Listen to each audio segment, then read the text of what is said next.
Good evening, ladies and gentlemen. We want to thank you all for being here today. We have a special guest with us today. Um, I'm gonna allow them to. I'm not gonna allow them to do anything. They're here to talk to you all tonight. We have Assessor Fritz Kaegi. Let's give him a round of applause. Hey, Fritz. We got Assessor Sam Brown. Let's give him a round of applause. All right, gentlemen, we have a packed night tonight. We also have Nicole with us, who's going to make all the hard things very simple.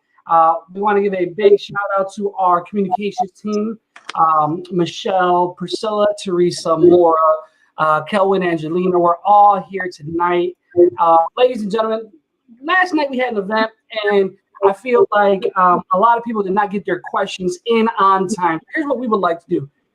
We are going to have a Q&A, but if you have a question right now, just go ahead and write it in the comment section. Go ahead and put it in there so when we get to the Q&As, we are able to answer these questions and go over them instead of you rushing, trying to figure out if you have enough time to do this or not. So without any further ado, I do want to turn it over.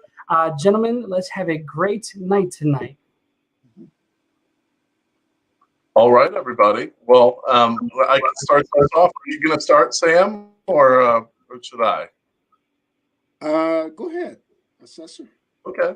Well, hey, I wanted to welcome everyone here tonight, and I wanted to thank Sam, your Township Assessor here in Rich Township, for providing the opportunity. Our Commissioner, Donna Miller at the county level, she can't be with us tonight because her son is being recruited for college and has some very important endeavors, but she sends her best, and she has been a great partner with us on working to make our assessment system work. We passed some really important legislation to help discourage vacancy and to encourage economic activity and economic development down in the Southland. She's been a great partner from the get-go, and we will have plenty of events together later on. And we wanted to thank you for being with us here tonight because we know you got things to do. If you're like me, 5 to 6 o'clock is kind of the witching hour. I have 3 kids. We've got doorbells ringing, piano lessons going, dogs barking, phones ringing, dinner, things going on in the kitchen. So we thank you for taking the time to be here with us tonight. We want to give you some knowledge you can take away about the property tax system and how it works and how your assessment fits in with that property tax bill.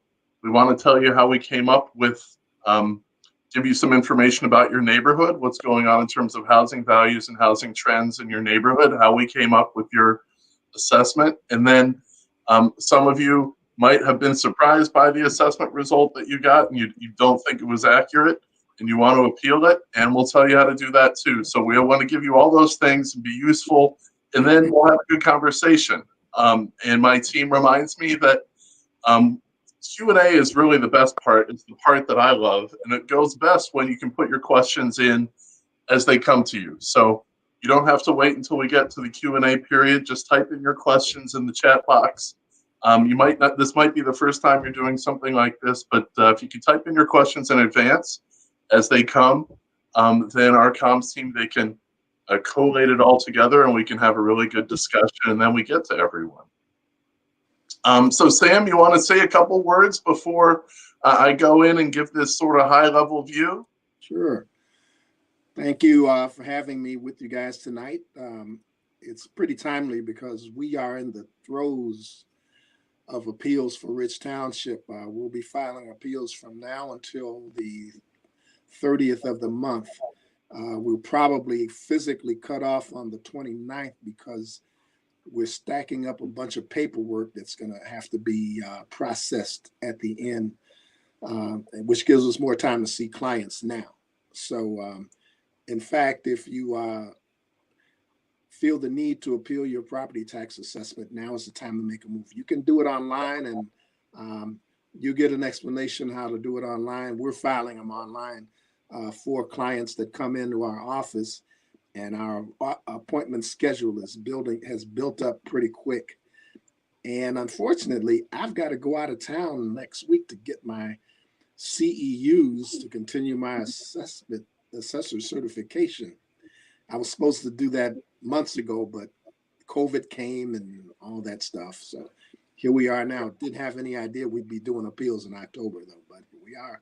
So, but our office definitely is here to provide the service you need if you need assistance in doing your filing your appeals. I had a guy come in today who had attempted to file his online and had an appraisal, and for some reason it just didn't work when he did it, but maybe because he was trying to do it on his cell phone, I don't know. But anyway, he came into the office and we got it done in here. So after a little bit of early trial and error, I think we got the system pretty down on how to file appeals. So we're here to help you if you need us. We also try to answer a lot of the why questions to the best of our ability, but you know, the fact is that some of this stuff is just when it comes to the math and things, it's a couple of levels above my pay grade, but I try to do the best I can.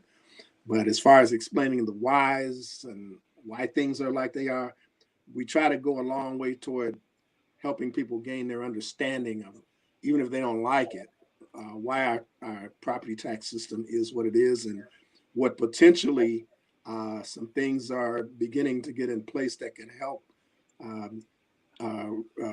improve our property tax situation. So with that, I'll turn it back over to you, Assessor. Well, thanks, Sam. And Sam, you are far too modest. You know, one of the great things about being in the suburbs in Cook County is you get a township assessor that is your advocate, that works for you as a citizen for free. And Sam, he's talking about all the professional development classes he takes. He takes these, he has to have a credential to be in his position, and he does that to serve you, and he works for you for free, and delivers a really high caliber level of service above and beyond what people out there who charge money do. And the other thing about Sam that I really enjoyed in our discussion before we started tonight is that he's one of the few township assessors who really cares on helping you understand the big picture. Not only, you know, if you want to do an appeal and sort of the mechanics of that, but he also really cares about understanding the big picture, explaining how the whole system works. And he was reminding me to do this tonight, and this is what we do. But I just want you to know that you got a special guy in your township assessor who works for you, and be glad that you have him. If you live in the city of Chicago, unfortunately, there is no township assessor under the law. Usually elected officials try to fill in, but they don't have the same credentials that Sam has. So be glad that you got him. And I jumped the gun a little bit, Hector. Hector, you want to explain how the run of show works tonight, and then I can take my sort of high level stuff and explain that. Yeah, no problem at all. I personally love when you guys talk. I know that before I became an adult, I just thought elected officials sat there and did nothing. So when we do events like these, I know I enjoy it. I know that the people watching on Facebook and on YouTube enjoy it because they get to hear you, they get to hear your heart. So the way tonight's going to go, ladies and gentlemen, is the assessor is going to give a small presentation on what our office actually does, right? After him, we are going to have the wonderful, the amazing, the remarkable Nicole come in, and she's going to talk data. Now, I know when we hear that, we think hard, boring, whatever. Not at all. Nicole has a very unique gift where she makes things that are hard to understand easy. So she's going to be right after the assessor. And then I come in to close it up with a small little presentation on how someone would appeal if they want to.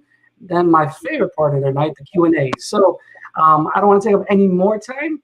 So assessor, if you want to go ahead and just do what you're good at, man. Okay. All right. Well, thanks, Hector. And these are fun. We've done a bunch of these events, and I really love this team and working with it. So I hope you don't mind if we have a little bit of back and forth tonight. We think it helps to get you the information that you need. And if I forget something, someone else can always pop in. Yes. What I wanted to leave you with tonight is a little bit of big picture insight on how the whole system fits together. A lot of people are confused because we have a Cook County treasurer, we have an assessor, We know that our schools and our local villages, they're involved in setting taxes too.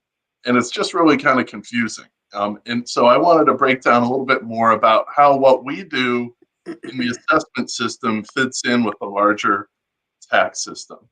The key thing to understand is that the assessor, we're out there, we don't determine how much tax has to be raised. That's determined by your school districts, by your local village, by the county, by your local library board, the water board. Basically, they each determine how much money they need to raise in the year, and that's a fancy word that's called a levy. I realized when I started to get into this that I was using this word levy and people didn't quite understand what it was. And what it is it's the total amount of dollars that your schools and your local government and your library and all the services that you get in your community from the government, how much money they need to provide that service through property taxes. So it's a lump sum of dollars. I live in Oak Park. It's about $200 million a year that they have to raise. In each community, it's a little bit different. And we don't determine what that amount is at the assessor's office. So that's the levy. Where do the assessments come in? Well, what we do is we look at what is the market value of every kind of property in your community, and then your share of the total market value of property in your community is your share of that levy that has to be raised. So basically, we're the office that's about equitably dividing up the levy that has to be paid for the services that you get in your community. And so the important thing for you is that, are we getting your share of that levy right? And so there are two things that are important to that. First of all, you want to make sure that we're assessing your property correctly, that we've got all the characteristics that go into that, and make sure that we've estimated the market value of your property right. But we're interconnected here because it's also as important to you to make sure that everyone else in your community is assessed properly too, so that you're only paying your fair share of that levy.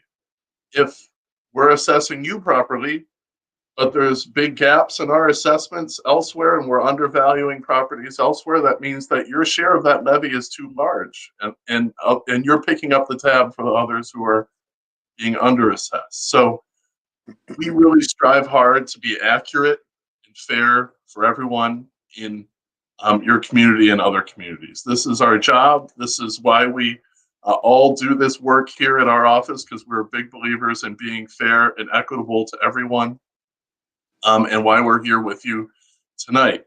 So if you take that levy, which is the amount of dollars that have to be raised, and you divide it by all the assessed values in your community, you get a rate, and that's the local tax rate, and that is what is applied to your assessed value, and that determines what your property tax bill is. Another wrinkle, which we'll talk about, is that the assessed value that you get this year only applies to your tax bill in the second half of next year.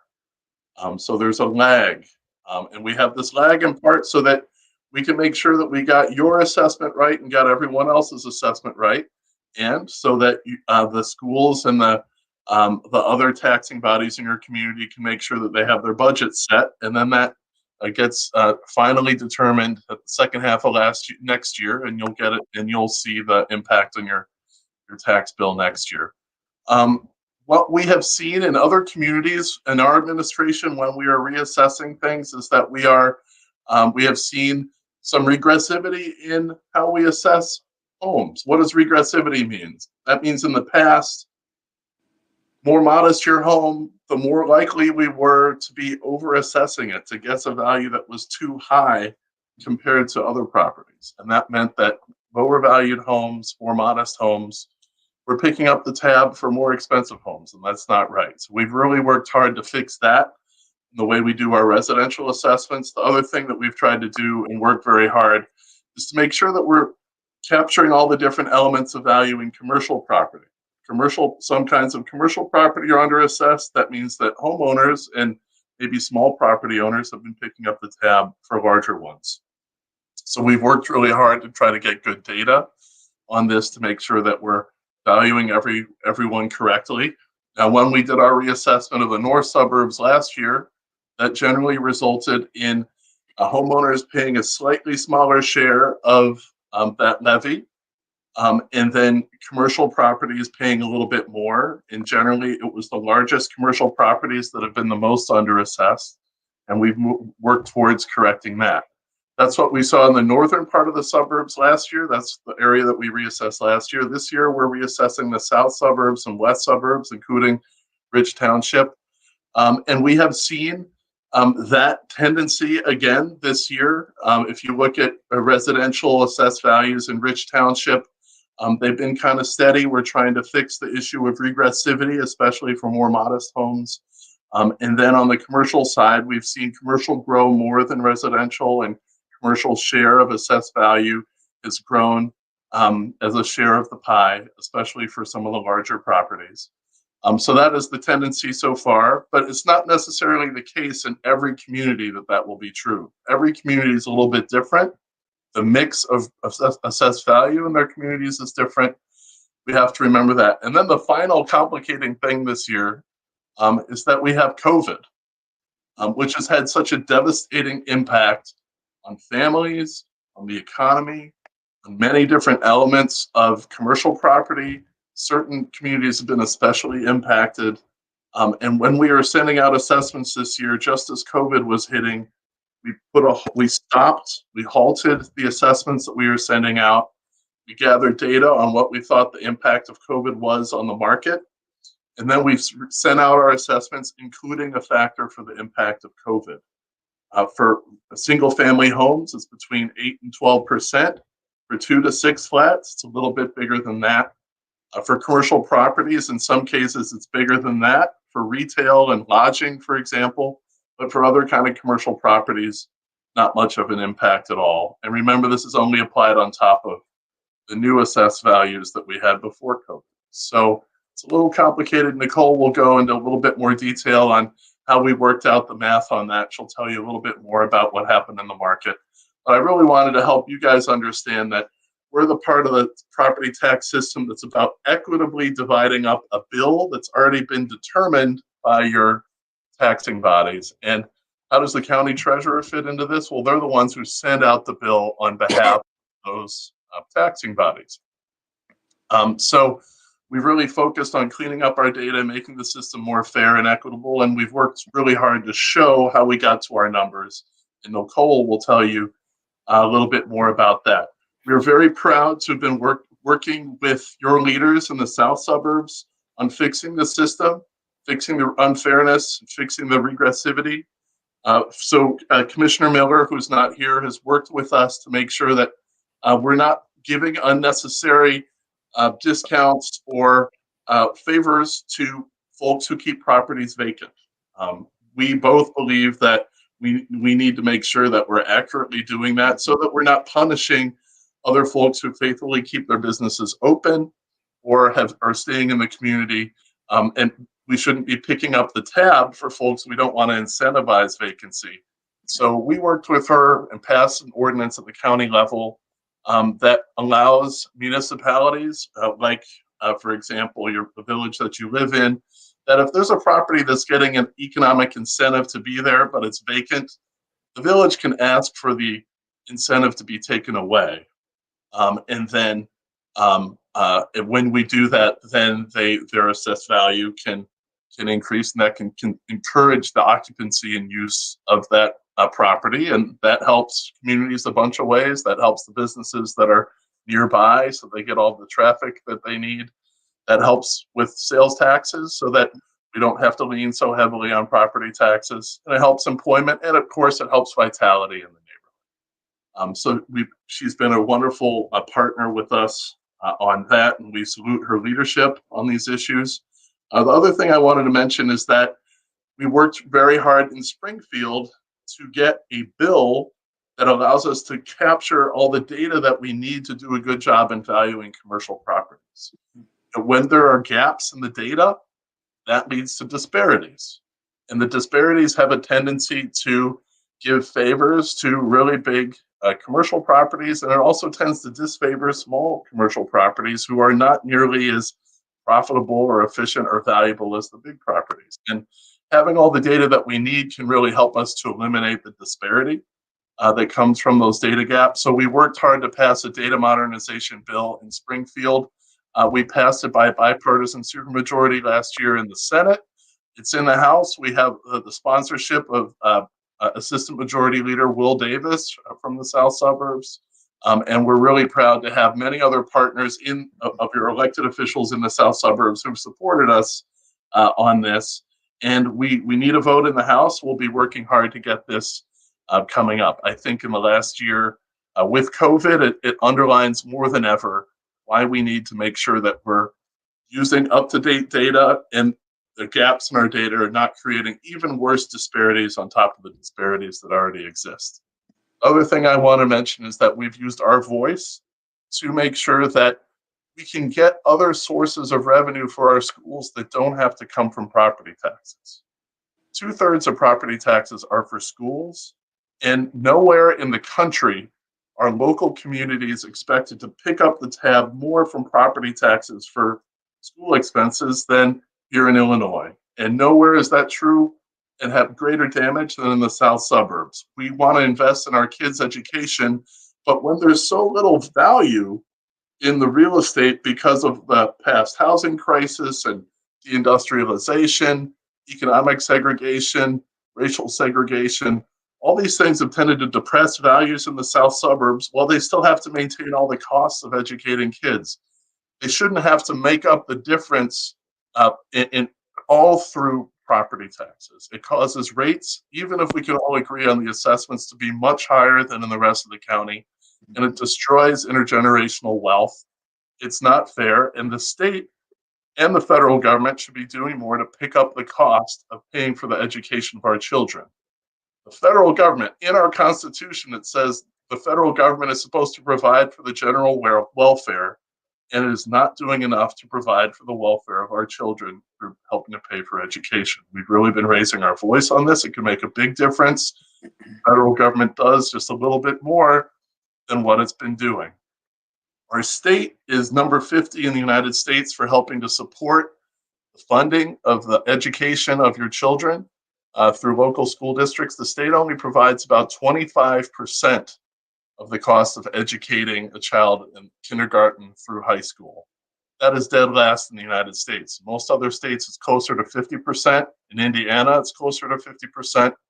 We should be doing more in this state. And I support as the assessor ways for the state to be providing more support for education, because every dollar that comes into our school districts from the state or the federal government is one less dollar that needs to be levied on you, the homeowners and property owners in the South Suburbs. We shouldn't be leaning so heavily on property taxes to finance our education, because it's regressive and it's breaking down when there's less and less economic activity that's happening in bricks and mortar. So we can talk more about that.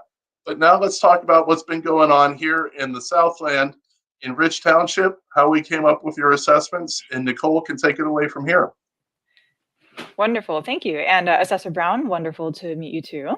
Thank you, good to see you. And I hear you have a background as a professional, getting professional educational credits and appraisal and assessments, that's right? Well, you know, as a township assessor, you've got to get your 60 hours in every 4-year cycle, you know, and so.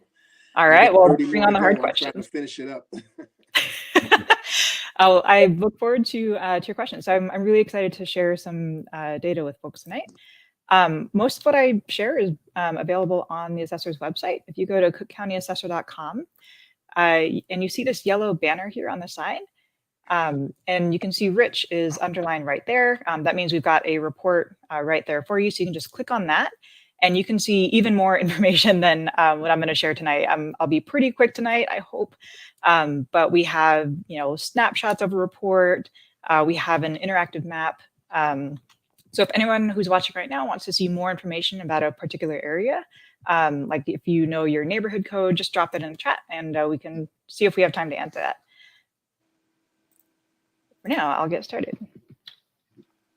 And I can't see anyone when I'm doing this, so please just interrupt with any question you have while I'm talking away.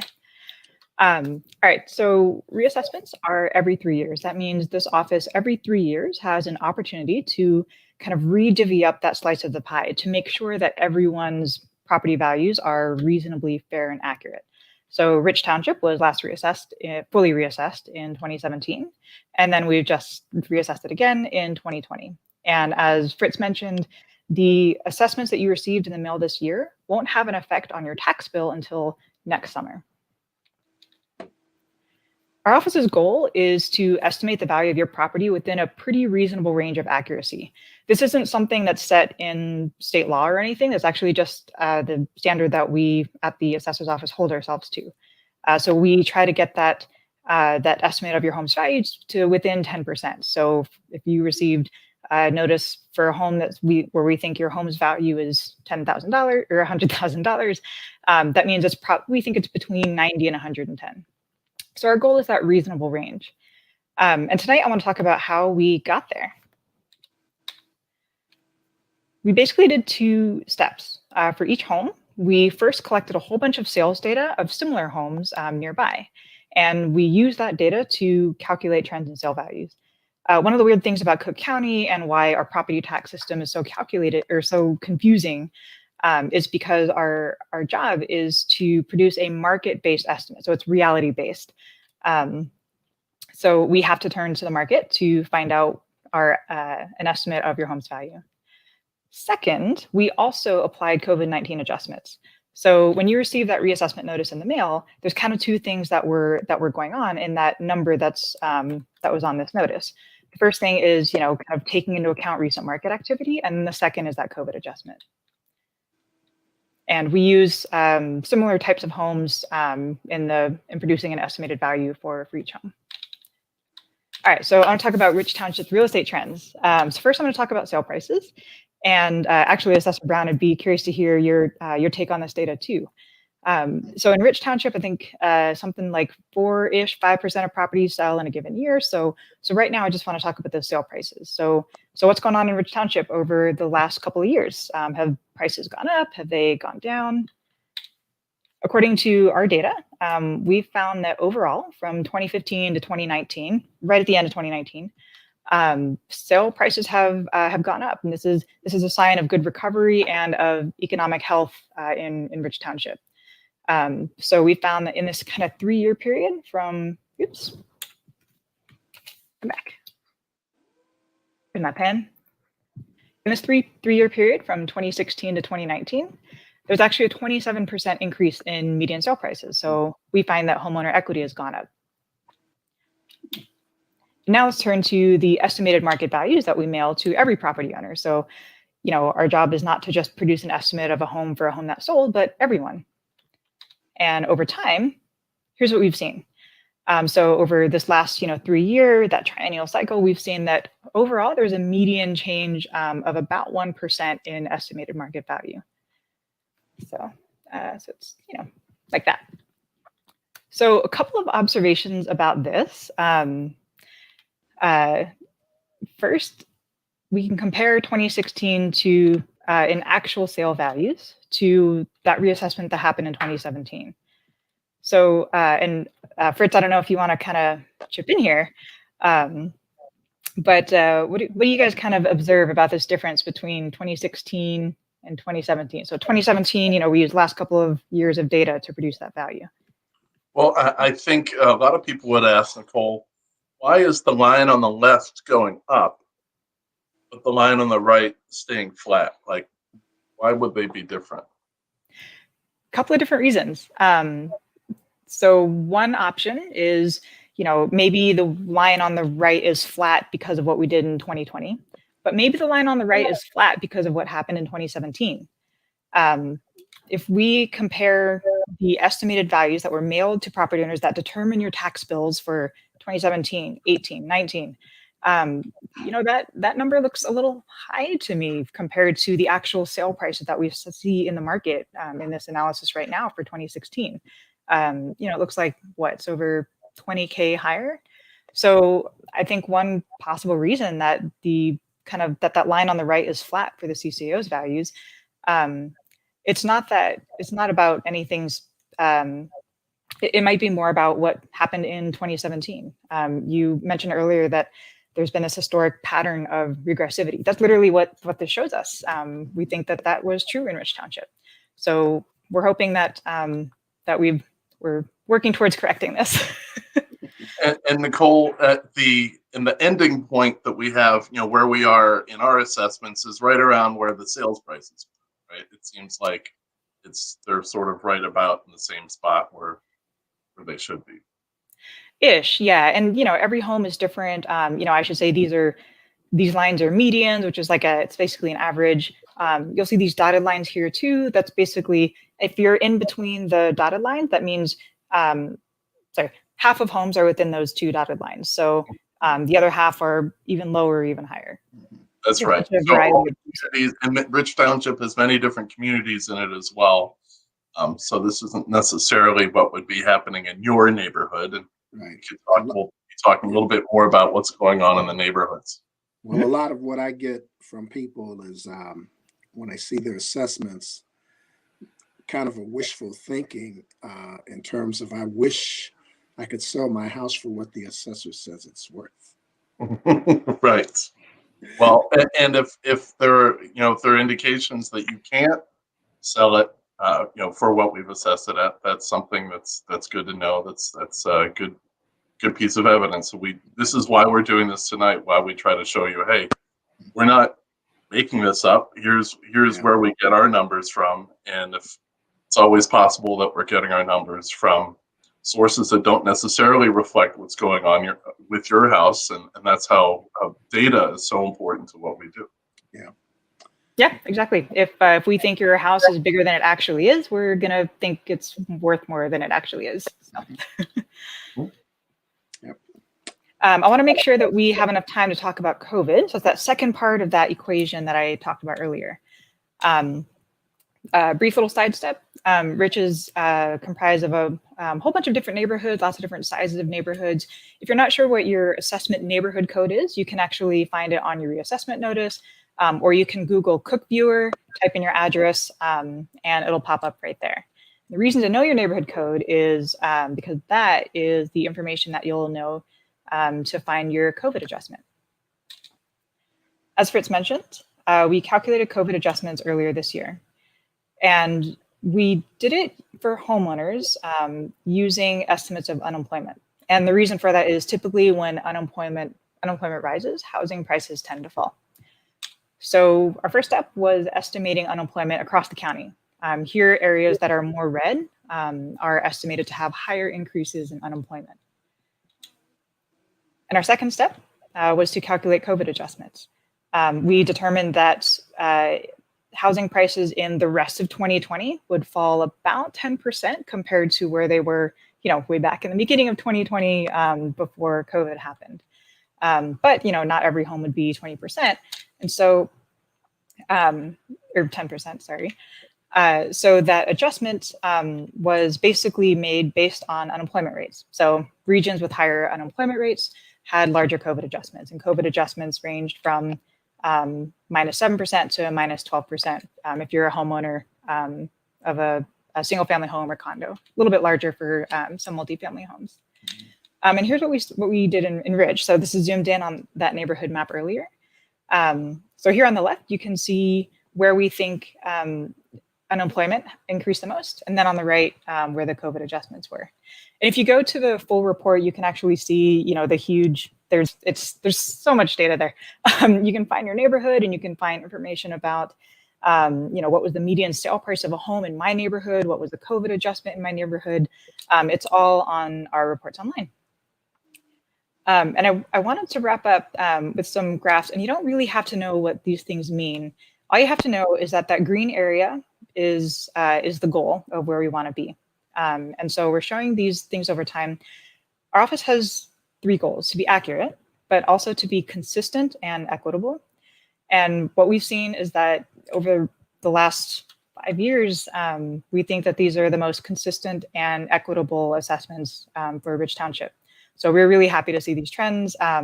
Again, of course, that doesn't necessarily mean that your individual number is 100% right, but we think this is a reassuring trend. Fairness is important for all property owners, not just homeowners. Rich is home to some commercial properties as well. And, I'll note that we also have commercial reports on our website, and apartments in particular have seen pretty stable growth over the last 3 years. So what does this mean for your tax bill? Like Fritz said, we don't know. A lot of municipalities or taxing bodies haven't calculated what they need yet from property owners. But I just wanted to end with just a tiny bit more data. First, I'm going to show from 2019 final values to the 2020 CCO's estimates of values. We've been talking about mostly residential values, but the Rich Township is also comprised of many other property classes. And so we've seen, not a huge increase in residential assessed values, but we have seen a lot of commercial growth in the sector. Again, we think it's just there's been a lot of healthy growth in the last 3 years.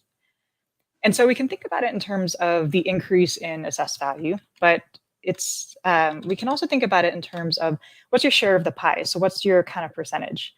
And if we think about it that way, we can, what we've determined is that share of the pie has kind of changed after our assessments. I want to make sure that Hector has enough time to talk about stuff. So if anyone wants to come back to this, I can, but just know that even if there's a 16% increase in assessed value, there can even still be a decrease in tax bill. And it's kind of because of that share of the pie thing that happened earlier. So our goal is that the value that you got on your notice is pretty reasonable. But, because of data problems and the fact that there's like fewer than 250 people in our entire office, sometimes we might miss the mark. So with that, if you think we missed the mark, we can now talk to Hector to tell us how to file an appeal. Thank you guys so much. Let's give Dr. Nicole a round of applause, guys. I told you that this information would be heavy, but that she would somehow, some way make a way for it to be entertaining. So thank you, Nicole. I gotta go after you now. So allow me to share my screen very quickly.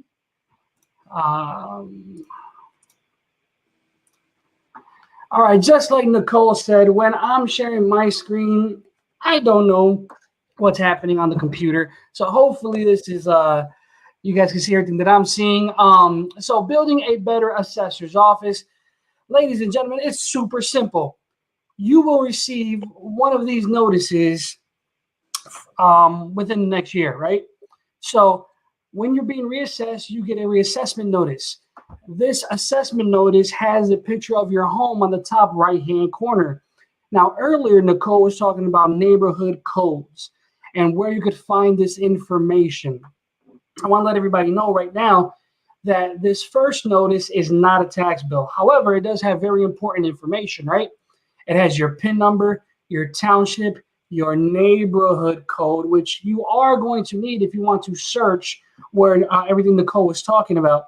Your construction type, your property class, your property age, the assessed values previously on your property, what it is currently, and at the very bottom, don't freak out, this is just an example, is the deadline, your specific deadline.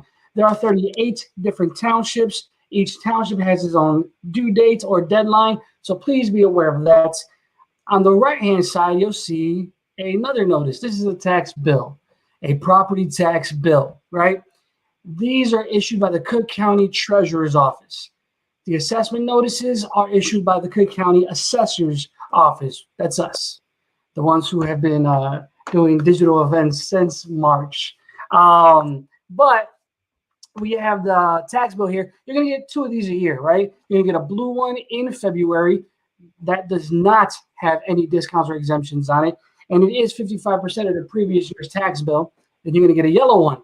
This yellow one does have other information on it that is very important. So earlier, the assessor was talking about how there are different taxing bodies or tax levies in each township.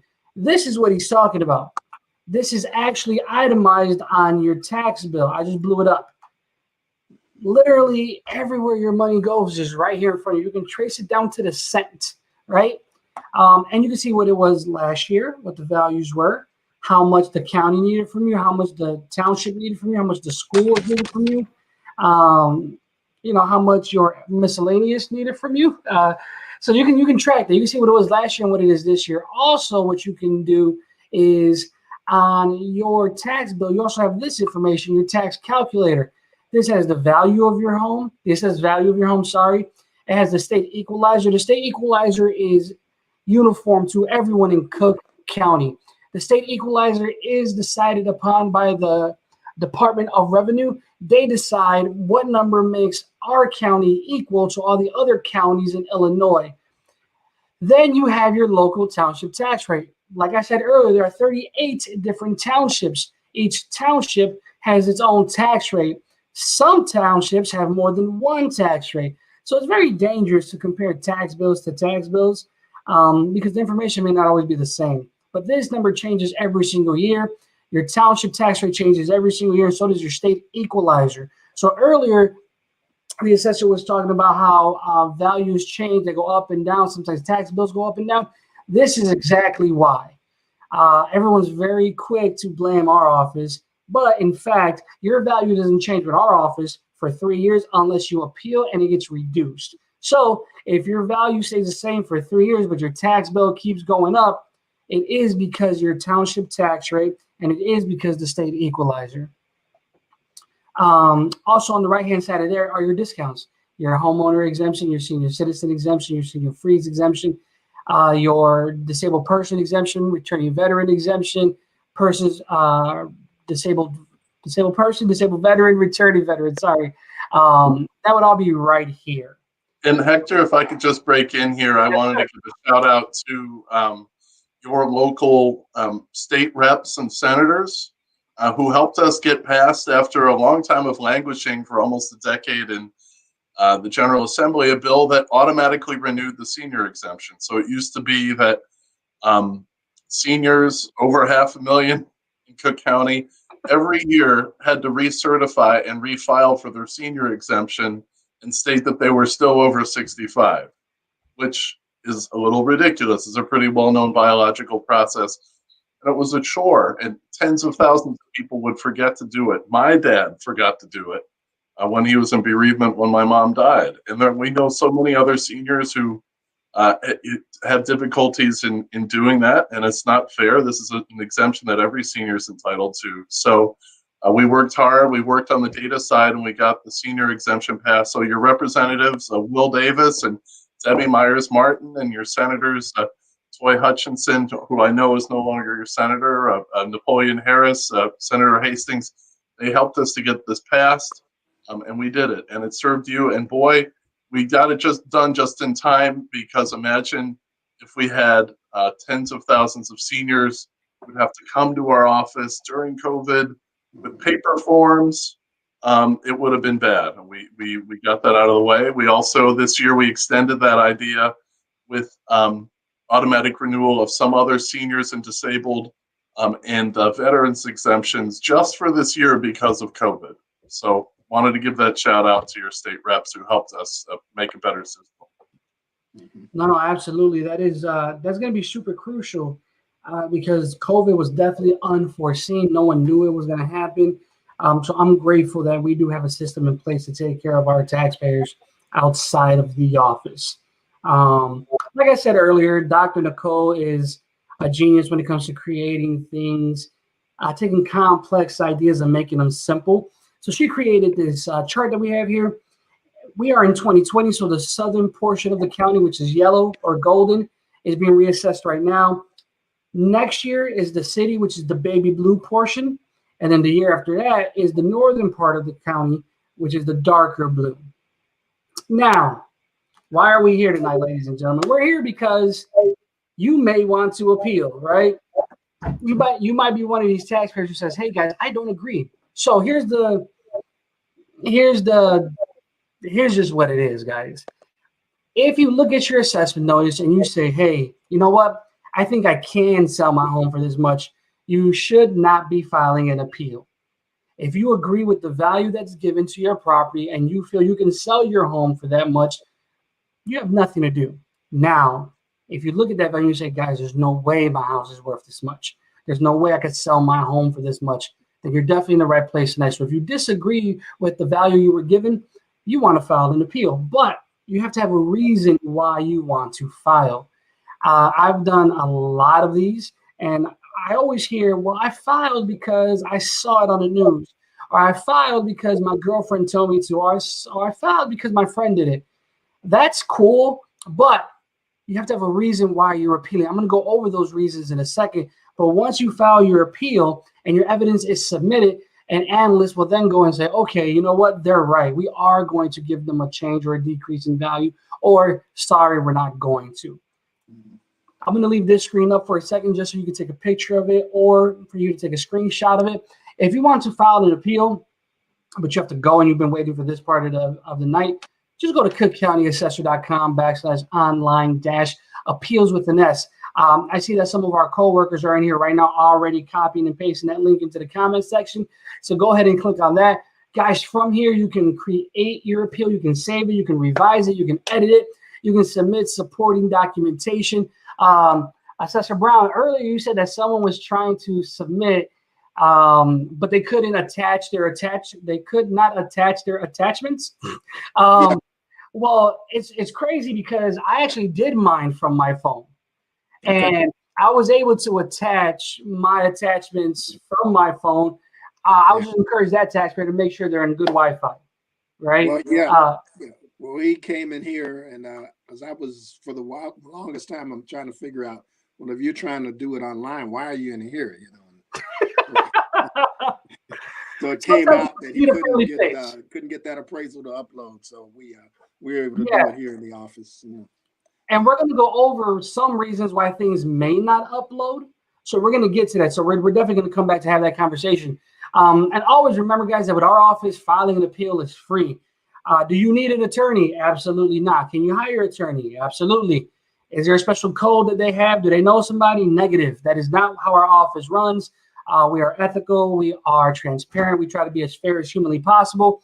So we just want to make sure everyone knows that this is a service that is free and provided for you. And you get to hear from me.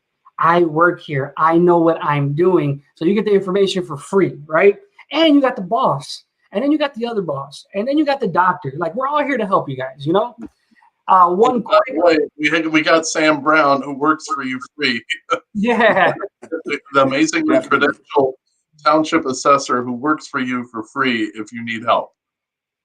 I have accepted the occasional pound cake for Christmas, though. Well, okay, we don't take gifts at the assessor's we're gonna pass that up. Anything over $25 we can't accept. So if that was $24.99, we're good. Yeah, I had to make sure the pound cake was under that value. Well, you have to share with everyone. Yeah, my wife's a teacher, and that's the rule. No doubt. Yeah, my wife's a teacher. She won't let me eat at my desk. It's very frustrating. Yeah. But I must run in our family because my wife's a 42-year retired teacher. Yeah, she's like, no mess at the desk. I'm like, come on. All right. So now we have some updated news. In the past, guys, when one would appeal, they would have 40 days and then 8 days and then 5 days, then 3 days. We're not doing all that. It got real confusing. People missed deadlines and whatnot. So now going forward, you have 35 days to file an appeal. You've heard a lot of people talk. I don't learn that way. I'm very visual. So what I'm going to do is I'm going to actually walk you guys through how to file an appeal. So what you want to do is you want to go to cookcountyassessor.com. There you go. And then from there, you want to scroll over to appeals. If you're not sure about your deadline, just click appeal calendars and deadlines. But what you want to do today is online appeals. Click there. We have another visual that our office created to help those who are like me. For those who are not like me, you can go ahead and read all the information you need. Is right underneath. Wow, sorry, my mouse fell. Right. And the deadline for Rich Township is October 30th for everyone who's keeping track at home. Yes, and we have that information. There's going to be a banner soon. So when you want to appeal, just click Launch Online Appeal and then create your account. I did make my account on my phone. but you can do it from a laptop, from an iPad, from a computer, it doesn't matter.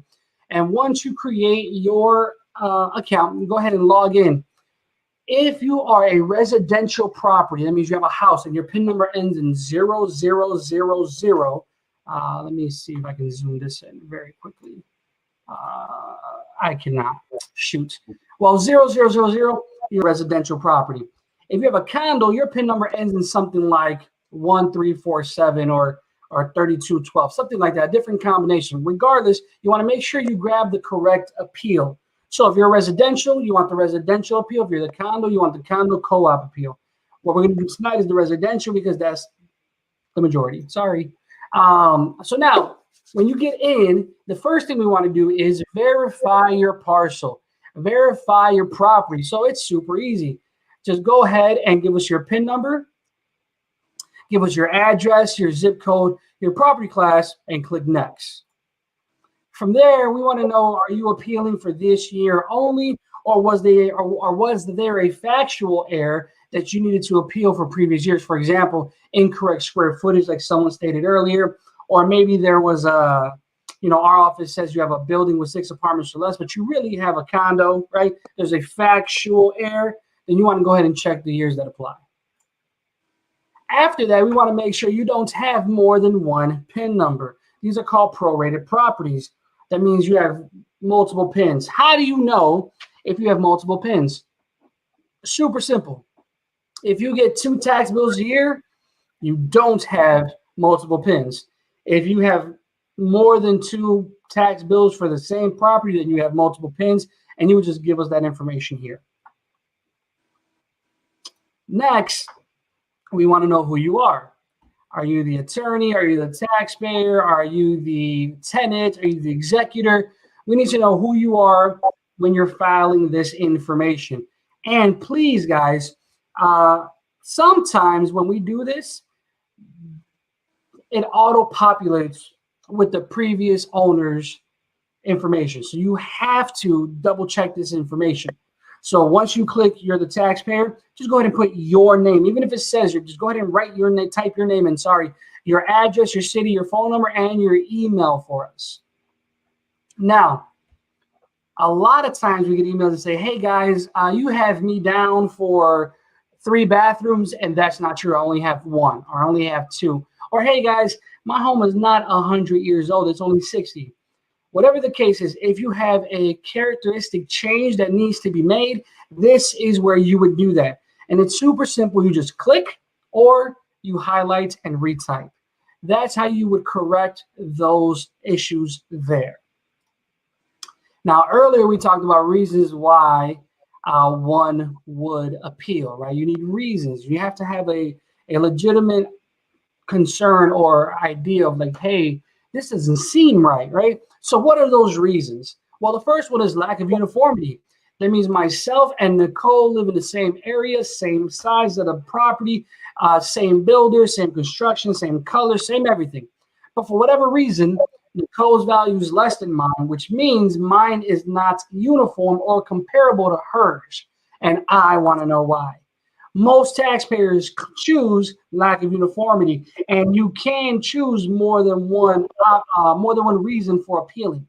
The next one is overvaluation. I'm going to assume that's everybody here, right? There's no way my house was worth this much.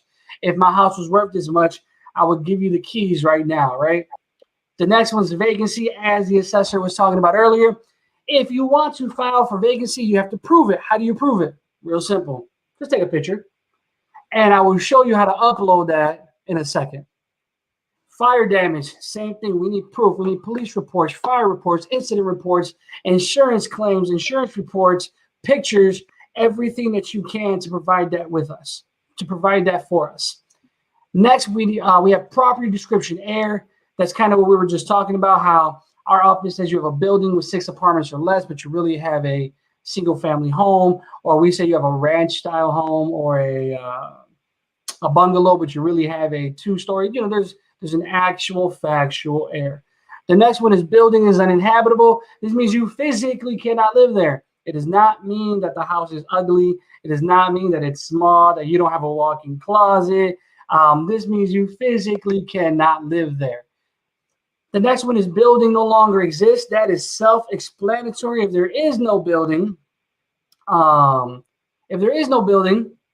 just go ahead and tell us why. Prove it. Pictures, demolition records, permits, something, right?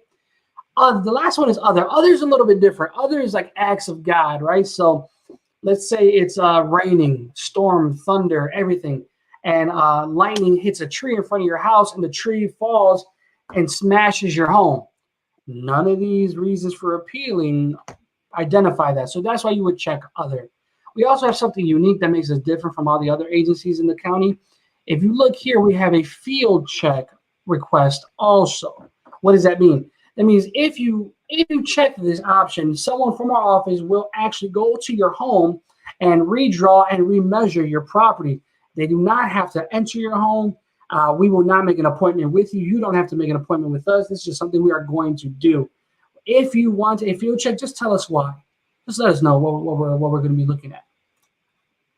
Now, assessor. Earlier we talked about how someone was having trouble uploading information. So the one thing I want to make super clear to everyone here is you have to be aware of what you're uploading and where you're uploading it. So our uploads have titles. They matter, but they don't, right? Here's what I mean. So let's say you have, we're going to make it simple. You have a plat survey and you want to upload that. Well, you have to make sure it's not more than 10 files. You have to make sure it's not bigger than 5 megabytes. And if it is, find another upload that's greater. Like this one's 25 megabytes, right? You just want to be aware of what you're uploading and where you're uploading it at. That's all. You can also do this for comparables as well. If you have a list of comparables or you have a spreadsheet, our uploads do allow you to submit Excel spreadsheets, Word documents, PDFs, pictures, JPEGs, all that good stuff. Now, you don't have to provide our office with comparables. Do you have the right to do so? Absolutely. Is it a necessity? Negative. Our office is going to do that for you. However, we understand that you might have something you want us to look at specifically.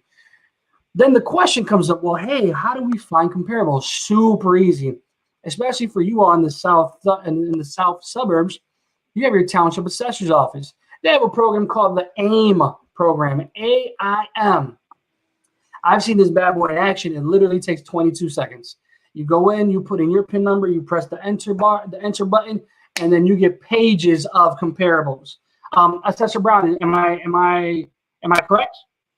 Yeah, definitely. We fortunately we also have the ability to kind of fine tune our comp criteria, so that because it will spit out a whole bunch of comps. Yes, it does. But you can fine tune it. Say we only want per square foot cost between $8 and $10, or square footages between 11 and 1,500 square feet, something like that, kind of narrowed down. So, but yeah, it's a very good system, very helpful. Yeah, I saw it in action one time, and I was like, "What in the name of Hogwarts is this? This is witchcraft." Like, it was so quick, it was so fast. I was like, "I don't know what's happening here. I need to go home." But this is where you would upload anything you want to upload.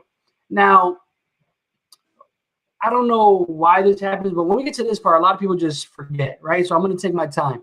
Here is where you would submit your appeal.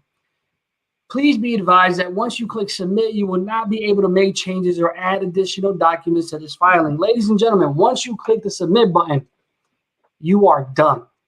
So please, from here, you can save it. You can make it a draft. You can come back to it. But if you click submit, you are done. You cannot add anything else to this appeal. So please just take a second, double check your work, measure twice, cut once, right? You want to make sure you have everything that you need, and then you're just going to fill out the information and click submit. After you click submit, the big warning is going to pop up. Are you sure you want to submit this filing? You click yes, you're going to get a confirmation page. Now, we get this email every day. Literally every day. Hey guys, I have my filing ID, which is on the confirmation page. but I did not get my confirmation email. When am I going to get my confirmation email? Ladies and gentlemen, this is your confirmation page. It says confirmation on it. It says, please print off a copy of this filing for your records. It has your filing ID on it. Will you receive a confirmation email? Absolutely. But because of COVID, it's going to take a little bit longer than usual. So this is your confirmation page. So now let me turn off my screen, stop sharing, and let's get to the fun part. We're going to do Q&A. It's going to be fun tonight. We have 2 assessors in here tonight. So this should be interesting. Gentlemen, I will read the questions, and then you all just take it away. Cool? Cool. Beautiful. Let's do it. Luann says, do I make an appointment with Rich Township office to do an appeal?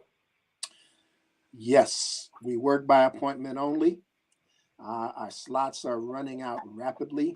And the fact that I got to be out next week for my continuing education units is going to put a bigger squeeze, because that means I won't be in the office servicing anybody until Friday.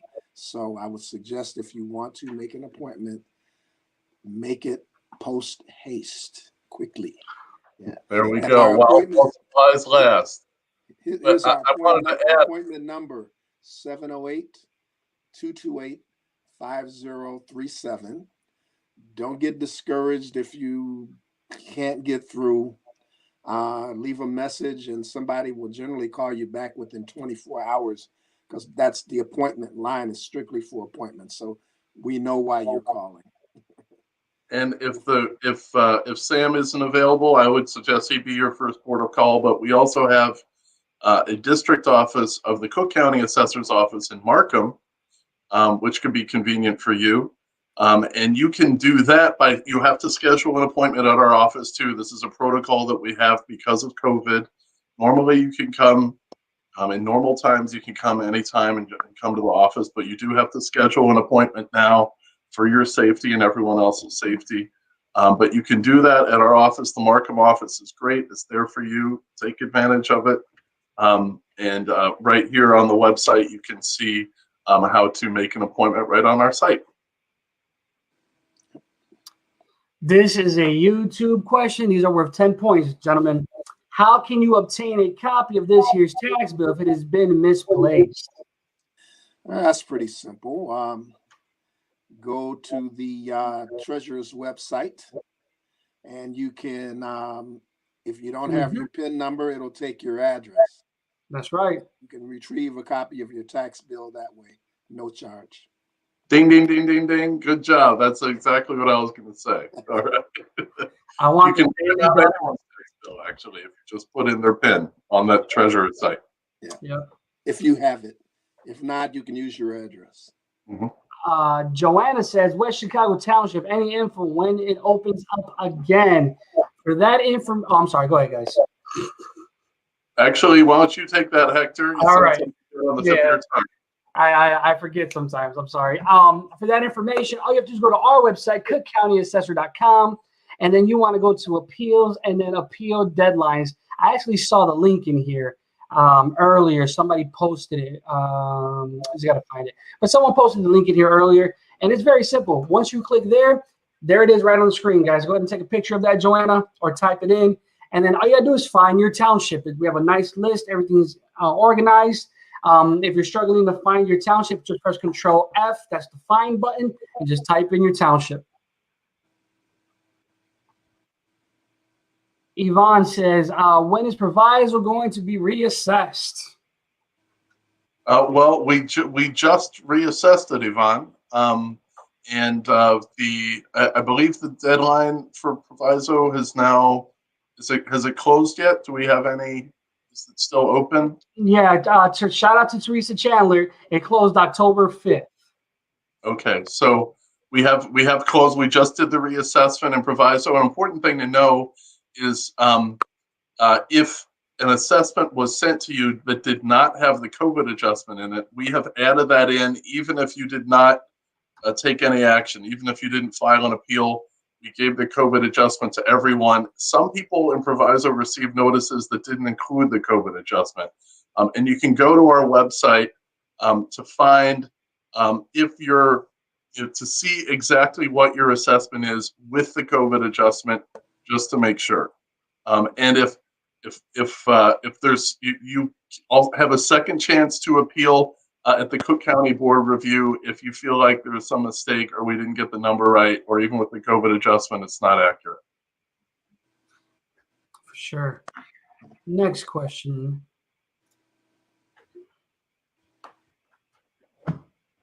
Next question is, let's see. Well, how about while we're getting to questions, just real briefly, we got some upcoming events with the Bremen Assessor, Willie Jones, on Tuesday, October 20th at 6:30 p.m. We got Bremen Mayor Ward of Robbins, and we also have the mayors of Country Club Hill.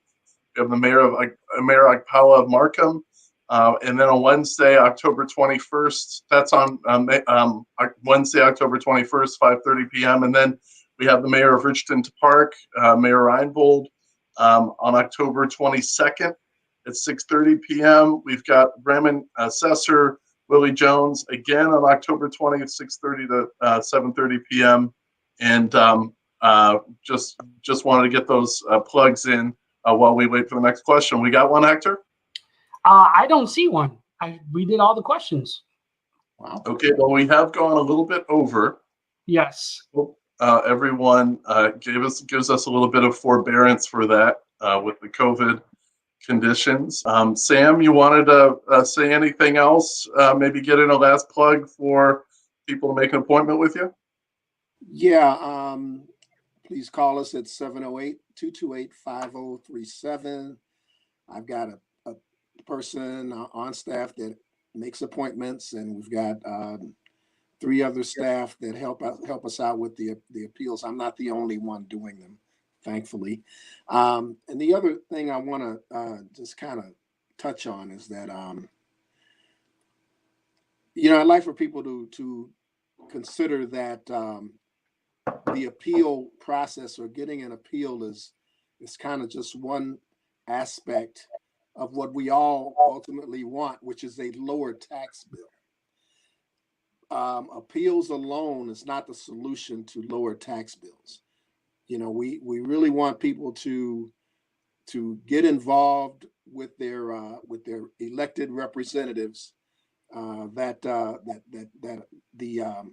the fair tax amendment is coming, and it promises to generate additional revenue that could go toward education, because out where we live in Rich Township, generally speaking, the education portion of the tax bill is over 70% of the bill. And I was saying in another forum that if that 70% was cut in half, that would be an improvement in my quality of life. And I'm sure other people probably feel the same way. So my point is, we really need to address the whole system of property taxation in our state. The solution just doesn't reside with the assessor and the appeal process. As a matter of fact, and I'll finish up, one of the classes that I'm taking next week is about Illinois tax policy, because I feel the need to really get deeper into the foundations of how our tax system was formed historically and structured, so that when I'm out advocating on behalf of our residents to do what I can do and what we can do to reform our property tax system, I have more of the foundations of what put it together in the first place, so that I can be more creative and more helpful in contributing to solutions to the problem. So with that, I'll get off my soapbox. And that is sweet music to my ears, Assessor Brown. It stirs my soul to hear you talk about this, because I know, I got into this work because I went to high school on the south side. I went to high school at Kenwood, and so many of my classmates, they moved to the south suburbs and told me how their property tax bills had exploded and gotten so high, and they were underwater on their mortgages. And I learned about why. And what you're talking about is exactly right. Why are property taxes on our side of the border in the Southland so much higher than they are over in Indiana? In Indiana, it's not because they pay teachers much less. It's because in Indiana, the state shares its income tax revenues with school districts much more than we do in Illinois. It's like double. And their county has the ability to do income taxes too. Exactly. Here in Illinois, we are unique in the United States for the amount of burden we put on local property owners to fund schools. Nowhere else in the nation has to do as much. And that's why we have disparities that are greater than the rest of the nation and rates that are greater than the rest of them. And nowhere in Cook County is this more unfair than in the Southland. And so giving tools, giving alternative funding sources for our school districts is the only way we're going to get the total property tax levies down. It is the only way. Some other source of revenue for the schools is needed. That's the Fair Tax Amendment. We got to make sure we talk to our congressional delegations about this. Your Congresswoman Robin Kelly is a great leader on this because she's served at all levels of government. She knows how wrong it is. We have to keep raising our voices at a time like this when the American public says it cares more about disparities after what it's seen under COVID. We have to remind them that this is one of the most abhorrent disparities of them all that puts under threat all the things that we hold dear in the distinctiveness of our communities and the backbones of our communities, of the homeowners who build the social capital in their churches and organizations and memories and helping others and having that historical memory. We want to keep people in place. And so finding ways to reform the way we fund schools is so important to getting property taxes down so it's not so burdensome. For most people in our community, owning a home is as good as it gets in terms of building wealth. Yeah. And when our property system takes that away, that is just devastating. It's not like folks own big companies or big whatevers. It's their house. That's their wealth. That's all the wealth they have. And if that's taken away, you really have nothing. And for most of us, our home is what wealth we have is our home. And this property tax system that we live under threatens that every day. I see it in the office. I've seen people come in, tell me they've walked away from their home because they couldn't pay the property taxes. And it's totally their fault, right? It wasn't their fault. Right. They own the same house. It's just the tax bills. And the reason why is that we put so much burden on property taxes to fund schools. And if we could just find alternative funding mechanisms for them, the burden wouldn't be so big. And this is becoming really an emergency because we're all doing this event tonight via Zoom or online, right? This is a trend that is reducing the need for office space, reducing the need for retail space. And those would have been paying property taxes before. More and more of the economy is not taking place through bricks and mortar, yet that part of the economy doesn't really carry the load for financing our schools. And so the shoulders of our bricks and mortar, our homes and our commercial spaces, they are fragile. And that's why we need income taxes, which can tax these online forms of things. Well, you notice that property taxes, property taxes are not progressive. They're not based on how much you make, Nope. So, I mean, you can have a 40% increase in your property tax bill and get a 1% raise. How's that going to work out? Right. People think that because we're assessors, we like property taxes. Couldn't be further from the truth. We see how regressive it is. And that's why we raise our voices to say, hey, this gets more and more unfair. We need to find alternative sources of revenue for schools so property owners don't bear that burden. Right. And I think in closing, guys, that's why these type of events that we do are super important because we get knowledge that we normally wouldn't have had. Right. The conversation you all just had. This is probably the first time that people watching this who stuck around for an hour and 15 minutes this is the first time they heard it, right? So I want to thank you guys. I want to thank Assessor Sam Brown. I want to thank Assessor Kaegi for coming in here tonight, guys. Please tune in. Follow us on Facebook, on Instagram, on Twitter. Be a part of our other events. Even if you don't live there, come hang out with us on Facebook. Come hang out with us on Instagram. Come hang out with us on YouTube, guys.